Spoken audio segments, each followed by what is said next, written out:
আমরা ইমান হইতে হবে কার মতো? হযরত শাহজালাল রহমাতুল্লাহি আলাইহির মতো। আমাদের ইমান হতে হবে খালিদ বিন ওয়ালিদের মতো। যখন 3 লক্ষ কাফের সামনে থাকবে, আমরা 1 লক্ষ দাঁড়ায় ইতানগিরি দিয়ে আজও আরো জোরে বলে ঠিক কিনা? খালিদ বিন ওয়ালিদ রাদিয়াল্লাহু তাআলা আনহু উনি যখন যুদ্ধের ময়দানে যাইতো, 50,000 যদি সামনে থাকতো, উনি একলা সামনে আবগাই দিয়ে দিত। অন্যান্য সাহাবা একরামরা কইতো, কি ও আপনি বেটাগিরি দেখাইয়া সামনে আবগাই যান গা, এত মানুষের সামনে ব্যাপারটা কিতা?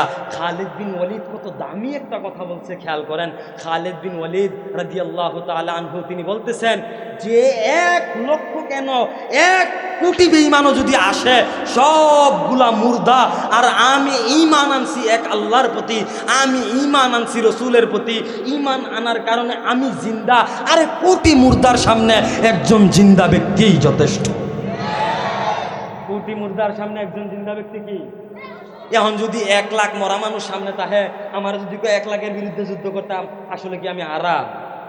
কথা কয় না তো হারাম? সকলটি তো মরো ইতানটির আইতে গেলে কত আমি জিততে গেছি গা, ঠিক নিও? এই কথাই কইছে, যার ঈমান নাই সে মৃত, আর যার ঈমান আছে সে জীবিত। তো জীবিত ব্যক্তি কোটির সামনে একাই লড়াই করবে, মৃতর সামনে একাই লড়াই করবে। কাউকে ভয় পাওয়ার প্রশ্নই আসে না। কাউকে কি পাওয়ার প্রশ্নই আসে না, ভয় পাওয়ার প্রশ্নই আসে না। তো যেই কথাটা কইতাম ইসলাম, নামাজের মধ্যে বিনয়ী। আজকে আমরা তারা নামাজ পড়তে পারে না, আজকে আমরা তারা নামাজ পড়তে জানে না, মসজিদও গেল নামাজ পড়ে না, নামাজ লইও বাটফারি আসেনিও, নামাজ লইও বাটফারি। মেম্বারির মাঝে এবার দাঁড়াইছে, দাঁড়াইয়া এক মসজিদের মাঝে আসরের নামাজ পড়ছে, কইরা আরেক মসজিদও 15 মিনিট পরে সেই মসজিদও আইয়া আবার পড়ছে। তো এবার আর বাতি যাই জিগাইতে আছে, চাচা আপনি না সেই মসজিদও আসরের নামাজ পড়াইলেন, আবার দিয়ে এইটার মাঝে পড়তে আছেন, কারবারটা কিতা? না পড়লে আমি তোমার হলে চলি না, এন যদি নামাজটা না পড়ি তো কি তার আমার ভোট দিব? আসরের নামাজ না পড়লে কি দিত না? এই বুধের আশা এই বর্বরায় কয়বার আসর নামাজ পড়ছে? 2 বার আসর নামাজ পড়ছে। দিয়ে আমার কাছে ইয়ে কইছে, আমি জিগাইছি ঘটনা সত্যি নি কই? প্রতি পাই বিরা কই তারাম ঘটনা সত্য।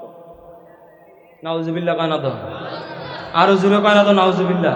তো আজকাল আমরা নামাজও পড়ি মানুষরে দেখানোর লাগিয়া, এইটারও তো একটা কারণ আছে। কারণ বাংলাদেশের মুসলমানরা ইমানটা, তারা সাচ্চা ইমান, তারার মনটা বড় দুর্বল। ইসলামের কথা কইলে, কুরআন হাদিসের কথা কইলে তারার মনটা গইলা যায়, তারার মনটা নরম হয়ে যায়। ইমোশনাল ব্ল্যাকমেল করা যায় ধর্মীয়ভাবে খুব সহজে বাংলাদেশের সাধারণ মুসলমানদের। তো তে যদি গিয়ে আসরের নামাজ এমনি লম্বা করে আলগি দিয়া পড়তে পারে, দাঁড়াইতে পারে, সকল মুরব্বীকে দেখছো নি আমরা মেম্বারে এবারটাই যেই নামাজ যেই নিয়ত টান দিছে, এবারে এবার ভুট্টা যায়, এবারে ভোট দিলে আর যাই হোক গম দিয়ার বিস্কুটটি অন্য জায়গার যাইতো না, এবারে দিচ্ছে ভোট, ওইসে ফাঁস গমও গেছে বিস্কুটও গেছে, তার নামাজও নাই। আসেনি এই কারবার, আসেনি আর সকল জায়গাত নাই। এনে জায়গা 2-1 মেম্বার থাকতে পারে, মেম্বারের কথা কই না, সব মেম্বাররা তো আর খারাপ না, কিছু কিছু মেম্বারের কথা কইতে আসি। কেজামাইরা এইভাবে লইয়া লায়, এখন এগুলা যে কেজামাইরা লয়, হাসরের মাঠে যদি এইগুলা উঠা দাঁড়ায়, উপায় আসেনি?